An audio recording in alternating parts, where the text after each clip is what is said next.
और मिटा क्यों नहीं देते बरसों से? कान खोल करके सुन लो, सारे दज्जाल मिल करके बैठ करके अपनी ताकत का इस्तेमाल करें तब भी हमें नहीं मिटाया जा सकता। इकबाल ने कहा यूनानो मिस्र रोमा सब मिट गए जहां से, बाकी मगर है अब तक नामो निशा हमारा, कुछ बात तो है कि मिटती नहीं हस्ती हमारी। सदियों रहा है दुश्मन दौरे जमा हमारा, तौहीद की अमानत सीनों में है हमारे, आसान नहीं मिटाना नामो निशा हमारा। ऐ नौजवानों, मैं ये खिताब सिर्फ इसलिए आपके सामने अर्ज कर रहा हूं कि तुम फख्र करो कि जिस दीन पर अल्लाह ने तुम्हें पैदा किया वो इस रुए जमीन का सबसे आला दीन है। तुम किसी चोर कौम से वाबस्ता नहीं हो कि सर झुका करके जियोगे। तुम किसी मुजरिम कौम से वाबस्ता नहीं हो कि अपनी टोपियां छुपाकर दाढ़ियां छिला करके घूमोगे। अरे सीना तान करके जमीन पर चलो कि तुम्हारा आका व मौला मोहम्मद रसूलुल्लाह सल्लल्लाहु अलैहि वसल्लम से अफजल तरीन कोई इस रुए जमीन पर हो ही नहीं सकता। बेशक बेशक आप उस नबी के पैरोकार हैं, उस नबी के पैरोकार हैं जिसको अपने तो अपने सारे गैरों ने भी सच्चा और अमीन कहा है। सुभान अल्लाह। तुम्हें डर किस बात का है? आज दीने इस्लाम पर अगर तुमको खुद शक पैदा हुआ तो फिर तुम्हारा कोई इलाज क्या करे? सबसे पहले यकीन की दौलत पैदा करो कि जिस दीन पर मैं कायम हूं वो अल्लाह का पसंदीदा दीन है। अल्लाह ने कुरान में फरमाया व रज़ीतु लकुमुल इस्लाम दीना, मैं तुम्हें इस्लाम देकर राजी हुआ। एक सहाबी हैं हजरत खब्बाब इब्न अल अरत रज़ी अल्लाह तआला अन्हु, इनको कुफारों मुशरिकीन ने कैद करके सूली पर चढ़ाया था। जानते हो, नाखूनों को पकड़ से खींचा और उसके बाद उनके कान काटे, नाक काटे, होंठ काटे, आंखों में गरम सलाइयां फेरी हजरत खुबैब इब्न अदी, और उसके बाद उनसे कहा कि क्या ही अच्छा होता तेरी जगह मोहम्मद होते, फांसी पर उनको चढ़ाया गया होता और तू आराम कर रहा होता। जानते हो उस सहाबी ने क्या कहा था? उन्हें यकीन कितना था अपने दीन पर, अपने दीन इस्लाम के सच्चे होने पर। उन्होंने पहले तो ये कहा जालिमों खबरदार, तुम रसूलुल्लाह को मेरी जगह होने की बात कर रहे हो। कसम रब्बे जुल जलाल की, मेरे जिस्म के 1000 टुकड़े हो जाए मैं गवारा करूंगा, मेरे नबी ये पाक के तलवों में कांटा भी चुभे मुझे ये बर्दाश्त नहीं है। और दूसरी बात, तुम ये सोच रहे हो कि मैं कत्ल हो जा रहा हूं, मर जाऊंगा, मुझे इस बात का जरा भी डर नहीं, इसलिए कि तुम कत्ल करके जिस जानिब भी मुझे फेंकोगे मैं दीन इस्लाम पर दुनिया से जा रहा हूं। सुभान अल्लाह। सबसे बेहतरीन दीन पर मैं मर रहा हूं, यह मुझे फख्र है, मुझे गर्व है। आज नौजवानों के अंदर यह फख्र चाहिए हमें कि तुम दीन इस्लाम से वाबस्ता हो। जब तुम्हारा यकीन बढ़ जाएगा अल्लाह की मदद आएगी। तुम्हारा यकीन बढ़ जाए, कुत्ते भौंकना भी बंद कर देंगे। आपका यकीन पाए तकमील तक पहुंचे। अगर तसलजुल तुम्हारे अंदर है, डुलमुल यकीन के साथ जी रहे हो, तो फिर जाहिर सी बात है लोग तुम्हें तरह तरह के शोशे छोड़कर शक और शुबा में पैदा कर देंगे। आज जिन हालात से हम दुचार हैं, क्यों दीने इस्लाम की इस अजमत पर लोग उंगलियां उठाने की कोशिश कर रहे हैं? आपको अंदाजा है? तुम्हारा खुद का अमल जरूरी है। आप अभी अब मैं नारा लगाऊं इस्लाम जिंदाबाद तो सारे जोश से लगाएंगे, इस्लाम जिंदाबाद, इस्लाम जिंदाबाद। बोलोगे कि नहीं बोलोगे? इस्लाम से मोहब्बत है। सड़कों पर आओगे तो बड़े नारे हैं, जुलूस में जाओगे तो भी नारे हैं इस्लाम जिंदाबाद। लेकिन ये इस्लाम जिंदाबाद शादियों में कहां है? तुम्हारे घर की औरतों में कहां है? वाह वाह वाह वाह। बेटियों पर इस्लाम क्यों नहीं नजर आता? अच्छा पैगाम। वाह। बीवियों पर इस्लाम क्यों नहीं नजर आता? जब तुम्हारे घर में इस्लाम जिंदाबाद नहीं है तो सड़कों पर नारा लगा करके क्या फायदा है? सबसे पहली बात, अपने घर से इस्लाम को जिंदा करो।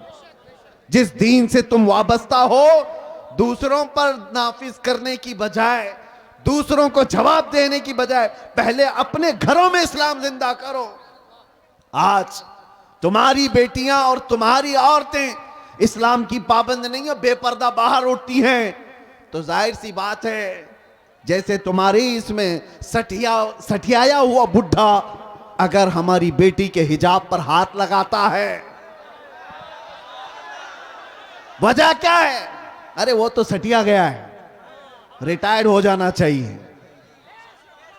जाहिर सी बात है जब बुढ़ापा ज्यादा हो जाता है तो आदमी पागल हरकतें करने लगता है, लेकिन लोग इसको पागल समझ करके ना छोड़ दें, क्योंकि गलियों में बहुत सारे लोग पागल होते हैं तो उन्हें मेंटल हॉस्पिटल जाना चाहिए। खाली रहें तो दूसरों को तकलीफ देते रहेंगे। तुम्हारी बच्चियां और तुम्हारी बहनें अगर उनके पर्दे और उनके हिजाब तक हाथ आता है तो तुम वावेला मचाओगे बाद में, क्या रे बेटियों के पर्दे पर हाथ आ गया, उनके हिजाब पर उंगली उठ गई, लेकिन जब तुम्हारे घर में बात आए तो तुम खुद नंगा घुमाना चाह रहे हो। मेरे आका सल्लल्लाहु अलैहि वसल्लम ने फरमाया दयूस जहन्नमी है, दयूस जहन्नमी है, दयूस जहन्नमी है। 3 मर्तबा मेरे आका ने फरमाया। साहबा ने पूछा या रसूल अल्लाह सल्लल्लाहु अलैहि वसल्लम वो कौन है दयूस? हुजूर फरमाते हैं दयूस ऐसा शख्स है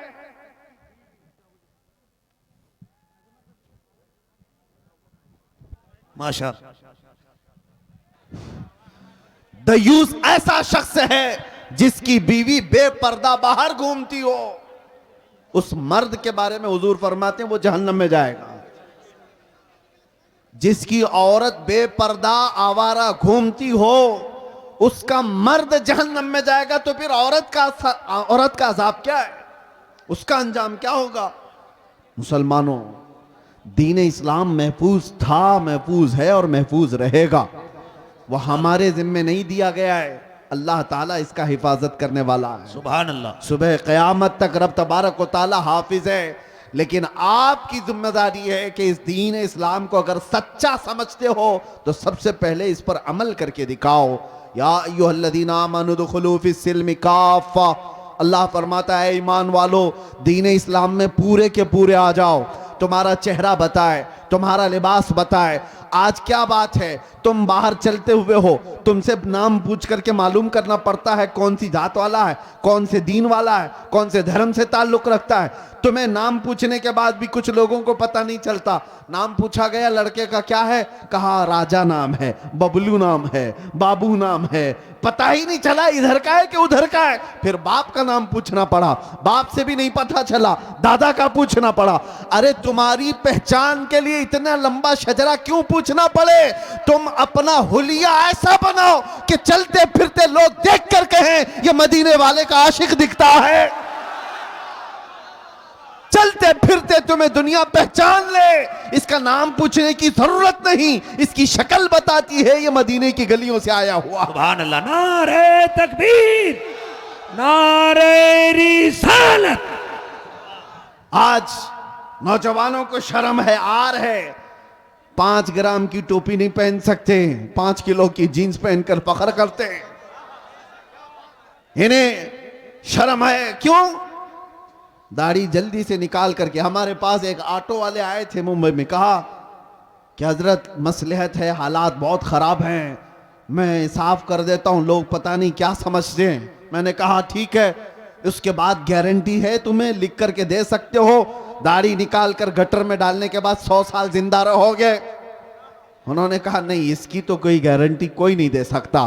कहा जब तुझे पता है रखने के बाद भी मौत आएगी, निकालने के बाद भी मौत आएगी, तो शर्म कर, निकाल कर दुनिया से जलील होकर क्यों जाएगा? जिस वक्त भी मरना है मेरे आका की सुन्नत पर दुनिया से जाए। हुजूर पाक सल्लल्लाहु ताला अलैहि वसल्लम के चेहरे से तुम्हें क्या तकलीफ है? दुनिया अगर दीन इस्लाम पर चलने की वजह से तुम्हें तानो तशनी करती है तो मेरे अजीजों ये आपके लिए डर करके अपने आप को बदलने की जरूरत नहीं। सुनो, अगर तुमने दीन इस्लाम पर अमल किया और लोग ताना देने लगे तो फरमाया गया है कि उसे 100 शहीदों का सवाब दिया जाएगा। मन तमस्सक बिसुन्नती इंद फसाद उम्मती फलहू अजरु मिअती शहीदिन। अल्लाह के रसूल सल्लल्लाहु अलैहि वसल्लम फरमाते हैं ऐसा जमाना आ गया कि लोग हुजूर की सुन्नतें भूल चुके हों, उस जमाने में कोई नबी पाक की सुन्नत को जिंदा करता है, हुजूर फरमाते हैं उसे 100 शहीदों का सवाब दिया जाएगा। नौजवानों, डर और खौफ आता ही जाएगा जितना तुम भागते जाओगे मेरे नबी से, उनके अखलाक से जितनी दूर जाओगे मारे ही जाओगे। हमें तो फख्र है इस बात पर, जिस दिन भी मारे जाएंगे मेरे नबी के गुलाम कहकर मारे जाएंगे। डर किस बात का है? और इसीलिए आप सबको इस बात की तैयारी में रहना चाहिए कि दुनिया से जाने का वक्त आए तो जलीलों में ना उठाया जाए। अल्लाह अल्लाह। ऐसी हालत ना रहे कि लोग जनाजा पकड़ने में भी शर्म महसूस करें। ऐसी अपनी हालत बना करके रखो कि आखिरी वक्त आए तो लोग देखने को तरस जाएं। मौत उसकी जिसका करे जमाना अफसोस, यूं तो यहां आए हैं सभी मरने के लिए। तवज्जो चाहता हूं नौजवानों, मुस्तफा करीम सल्लल्लाहु ताला अलैहि वसल्लम से जितनी वफा करोगे उतनी इज्जत के साथ अल्लाह ताला जिंदगी अता करता है, उतनी ज्यादा इज्जत के साथ जिंदगियां मिलती हैं। ये तो दुनिया की बात है, थोड़ी बहुत तकलीफ अगर आ भी गई, आखिरत की इज्जत अल्लाह ताला के यहां है तुम्हारी। बस शर्त यह है कि मोहम्मद से वफा तूने, तो हम तेरे हैं, ये जहां चीज है क्या लाहो कलम तेरे। तुम जितना भागोगे उतनी इज्जत तुमसे दूर भागेगी। तुम सोचते हो बहुत मॉडर्न बनने में इज्जत है, पॉश लोगों के साथ जीने में इज्जत है, वो तो हम देख रहे हैं। आज ये हजारों लाखों का मजमा हमें क्यों इज्जत देता है? हमें क्यों इज्जत देता है? हम कौन सी पार्लियामेंट से आए हुए लोग हैं? यहां उलमा को मिंबर पर क्यों बिठाया गया है? वजह सिर्फ यह है कि रसूलुल्लाह की हदीस से या उनके दीन से निस्बत रखने वाले लोग हैं। सुभान अल्लाह। नबी पाक सल्लल्लाहु ताला अलैहि वसल्लम की इज्जत से जिनकी निस्बत है उनको दुनिया में यह इज्जत है, आखिरत में अल्लाह ताला के यहां और बड़ी इज्जत है। ऐ नौजवानों, इसीलिए आला हजरत की बात सुनो। आपने क्या कहा? आज ले उनकी पनाह, आज मदद मांग उनसे, कल न मानेंगे कयामत में अगर मान गया। दीन इस्लाम की सच्चाई तुम्हारे रग रग में बस जाए। कुरान सच्चा है या नहीं? तुम्हारा यकीन है कुरान सच्चा है या नहीं? तुम्हारा दीन सच्चा है या नहीं? तुम्हारा नबी सच्चा है या नहीं? तुम्हारा खुदा सच्चा है या नहीं? जब ये सारी चीजें सच्ची हैं तो मेरे अजीजों तुम झूठे कैसे हो सकते हो? तुम्हारा सब कुछ सच्चा है तो तुम झूठे कैसे हो सकते हो? तुम्हारे अखलाक सबसे आला होनी चाहिए। दुनिया आज जो मुंह फेरी हुई है हमारी तरफ से, वो हमारे चंद औबाशों को देखकर, वरना आज भी मेरे अजीजों मेरे मुस्तफ़ा के अखलाक पर आ जाओ, दुनिया अपनी आंखों पर बिठा रखेगी। इलाके के इलाके इंतजार में है मोहम्मद अरबी का गुलाम आए, लोग ऐसे मिल जाएं जो हमें मोहब्बतों से भर दें। मैं अपनों की बात नहीं कर रहा हूं, गैरों की भी बात कर रहा हूं। जो गैर मुस्लिम है वो भी इस इंतजार में है कि सच्चा कोई गुलाम रसूल तो आए, जिसके आते ही अल्लाह बरकतें और रहमतें आम कर दे। लेकिन आप में से उठता कौन है? यहां हर कोई ये चाहता है पड़ोस के घर में हुसैन पैदा होना चाहिए, मेरे घर में नहीं। करबला जाने वाला हुसैन वो पड़ोसी के घर में होना चाहिए, हमारे घर में नहीं। आज कुर्बानियों की भी जब जरूरत पेश आए, उलमा भी यहां मौजूद हैं, सबसे मैं कहता हूं हालात ऐसे आ गए हैं कि कौम बुज़दिल होती जा रही है। इन्हें पावरफुल रखने के लिए, इन्हें अपने दीन इस्लाम पर मजबूत रखने के लिए उलमा को निडर होना बहुत जरूरी है। आप लोगों के सामने ये बताएं कि हम किसी मुजरिम कौम से वाबस्ता नहीं। दुनिया हजार प्रोपेगेंडा करे, मेरा दीन सच्चा है, मैं सर उठाकर जीऊंगा। बेशक बेशक। मेरा लिबास कोई ऐसा नहीं है कि जिसे देखकर मैं छुपाऊं। अरे वो चोर हो तो छुपाए, मैं अपने नबी के अखलाक को क्यों छुपाऊं? आपको एक बात मैं बताता हूं, दुनिया चोटी रखने में शर्म नहीं करती, तुम्हें दाढ़ी रखने में क्यों शर्म आए? क्या कहने, वाह वाह वाह वाह। अरे ऐसे भी देखे हमने मर्द होकर बालियां भी पहन रहे हैं, चूड़ियां भी पहन रहे हैं, और जीन्स को फाड़ करके सतर दिखा करके भी चल रहे हैं। लोग उनको कहते हैं बड़े फैशनेबल लोग हैं। अरे नंगा घूमना अगर फैशन है तो भैंस सबसे ज्यादा फैशन करती है, वो तो कुछ भी नहीं पहनती। नंगा अगर घूमना ही फैशन है तो जानवर ज्यादा फैशन करते हैं। लेकिन मैं ये बातें इसलिए कर रहा हूं कि दुनिया अगर नंगा घूम करके भी फख्र करती है तो अपने नबी के अखलाक पर अमल करके तुम्हें कौन सी हया आती है, तुम्हें कौन सी शर्म आती है? याद रखो, इमाम आजम अबू हनीफा रदी अल्लाह ताला अन्हु 80 साल के करीब उम्र हो रही है, 70 के ऊपर उम्र हो गई। आपके शागिर्द कहते हैं एक मर्तबा इमाम आजम नमाज में खड़े होकर रो रहे थे, रो रहे थे, रो रहे थे। नमाज खत्म होने के बाद दुआ करते हैं। किसकी बात कर रहा हूं? इमाम आजम अबू हनीफा की, जो सिराजुल उम्मा हैं, हजारों मसाइल का हल करके उम्मत को दिया है। कितने हजारों शागिर्द उनके, 80% उम्मत का तबका उनकी इक्तिदा करता है, करोड़ों मुसलमानों के इमाम। अल्लाह की बारगाह में रोते हुए क्या कहते हैं जानते हो? ऐ अल्लाह, तवज्जो, वो इमाम आजम की बात कर रहा हूं जिसने जहां वफात पाई 4000 खत्म कुरान किए, रात भर खड़े होकर फजर तक नमाज पढ़ते थे। वो अल्लाह की बारगाह में कहते हैं ऐ अल्लाह, कयामत के दिन अबू हनीफा की बख्शिश हो गई तो ताज्जुब की बात होगी, वरना मुझ जैसा आदमी बख्शे जाने के काबिल कहा। इमाम आजम कहते हैं, और जो बात मैं कहने जा रहा हूं वो ये, रोते हुए अल्लाह की बारगाह में यूं कहते हैं ऐ अल्लाह, मेरे पास कोई अमल नहीं रह गया, लेकिन तूने फरमाया है सफेद दाढ़ी वाले को अजाब देने में मुझे हया आती है।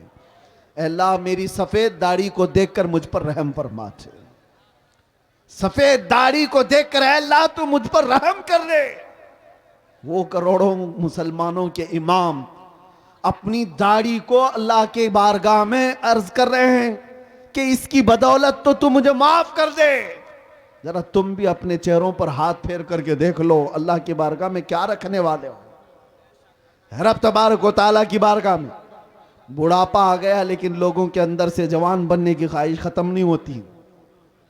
दीन इस्लाम पर आओ मेरे अजीजों। नबी पाक सल्लल्लाहु ताला अलैहि वसल्लम के सहाबा की दो चंद मिसालें देकर मैं खत्म कर दूंगा बात को। तवज्जो, आज आप कहते हैं मोहब्बत मुस्तफ़ा है, इश्क रसूल है, अमल की बात जब आए तो कैसी होनी चाहिए? हुजूर का एक फरमान आ जाए, आंख बंद करके अमल कर लेना चाहिए। उसी को कहते हैं सच्चा आशिक रसूल। नबी पाक की बात आ गए तो आई काई नहीं करेगा, वो सबसे पहले अपने नबी के फरमान पर आंख बंद कर अमल करेगा। मोमिन की यही शान है। हजरत अनस फरमाते हैं शराब अभी हराम नहीं हुई थी, लोग शराब पीते थे, धीरे धीरे इस्लाम में शराब हराम हुई। तो अचानक एक शाम हजरत अनस कहते हैं मैं सबको शराब के प्याले भर कर दे रहा था, मदीने में आवाज आई ऐ मोमिनो, अल्लाह के नबी ने फरमाया शराब हराम हो गई। तो जितने लोगों के हाथों में प्याले थे वहीं से उन्होंने तोड़ दिए, पटक दी। जिसके मुंह तक शराब का प्याला लगा था वहां से उन्होंने दूर कर दिया। ये भी नहीं कि जाकर पूछ लेंगे रसूलुल्लाह से सही में हराम हुई कि नहीं हुई, कौन सी वाली हराम हुई कौन सी नहीं। नहीं, सहाबा के कान में सिर्फ इतनी बात आई कि अल्लाह के नबी ने कहा हराम, तोड़ दिया, मटके तोड़ दिए। उस दिन हदीस में मिलता है पूरे मदीने वाले जो 50-50 साल से शराब जमा करके रखते थे, सबों ने मटके लाकर घर के बाहर ऐसे तोड़े थे कि मदीने की हर गली हर नाली शराब से बह रही थी। सब ने शराब बाहर फेंक दिया। ऐसा नहीं कि एक घर वाले ने, एक के घर में भी शराब का एक प्याला बाकी नहीं रहा। मोहब्बत मुस्तफा ये है, हुजूर का फरमान आ गया, अमल कर ले। एक बार रसूल करीम सल्लल्लाहु ताला अलैहि वसल्लम जुमा का खुतबा दे रहे हैं, तवज्जो, जुमा का खुतबा दे रहे मिंबर पर खड़े होकर। इसी असना में एक सहाबी हजरत अब्दुल्ला बिन रवाहा अभी आ रहे थे घर से, बाहर से, मस्जिद में अंदर नहीं पहुंचे थे, बाहर थे। और हुजूर सल्लल्लाहु अलैहि वसल्लम खुतबे से मिंबर से लोगों से कह रहे थे बैठ जाओ, लोगों बैठ जाओ। यहां इतनी देर से लोग कह रहे हैं ना बैठ जाओ। हुजूर का फरमान क्या था सुनो, और सहाबा क्या करते थे। मेरे आका फरमा रहे थे मिंबर से बैठ जाओ, बैठ जाओ। हजरत अब्दुल्ला बिन रवाहा मस्जिद नहीं पहुंचे थे, अभी रास्ते में थे, हुजूर की आवाज आई, वहीं रास्ते में बैठ गए, बैठ गए। और फिर अपने घुटनों के बल घिसटते घिसटते मस्जिद तक आने लगे। लोगों ने कहा अब्दुल्ला बिन रवाहा, वो तो रसूलुल्लाह ने मस्जिद में बैठे हुए लोगों को कहा बैठ जाओ, या मस्जिद में जो लोग खड़े थे उनसे कहा बैठ जाओ, तुम तो अभी बाहर हो यहीं से बैठ गए। अब्दुल्ला बिन रवाहा ने कहा पता है, लेकिन बात रसूलुल्लाह की मेरे कानों में भी आ गई। अगर मैं खड़ा रहा और उसी हालत में मौत हो जाती तो कहीं मुझे रसूलुल्लाह की बेवफाई में ना उठा लिया जाए।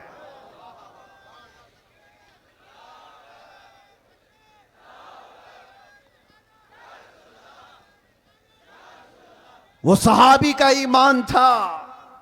वो कहते हैं कि अगर मैं खड़ा रहा और ये सोच करके कि अंदर जाकर के बैठूंगा, कहते हैं अल्लाह के नबी की बात मेरे कानों में पड़ गई थी, बैठ जाओ, मैं खिलाफ वर्जी करने वालों में ना उठा लिया जाऊं, इसीलिए उसी वक्त बैठ गया। अजीजा ने गिरामी वखार, उसका थोड़ा सा हिस्सा अगर हमारी जिंदगी में आ जाए, मेरे नबी ने जिस चीज को हराम कहा है उसको हराम जानो। रसूल करीम सल्लल्लाहु अलैहि वसल्लम ने जिस चीज से तुम्हें बचाया उससे बच जाओ। यही इश्क रसूल है, यही मोहब्बत मुस्तफ़ा है, यही तुम्हारे दीन इस्लाम के अंदर मजबूती से कायम होने का सबब है। आज लोग आम तौर पर मुसलमानों के मोहल्ले में सूद का कारोबार, ब्याज कहते हैं, क्या कहते हैं आप लोग, सूद कहते हैं, बड्डी कहते हैं, ब्याज, इंटरेस्ट, जिस तरह से भी। नबी पाक सल्लल्लाहु अलैहि वसल्लम का फरमान जानते हो, मेरे आका ने फरमाया सूद का एक लुकमा जिसने खाया वो गुनाह ऐसा है जैसे कि किसी ने अपनी मां से काबे के सामने जिना किया है। अल्लाह अल्लाह अल्लाह अल्लाह। काबा शरीफ के सामने अपनी मां से बदकारी करने के बराबर है सूद।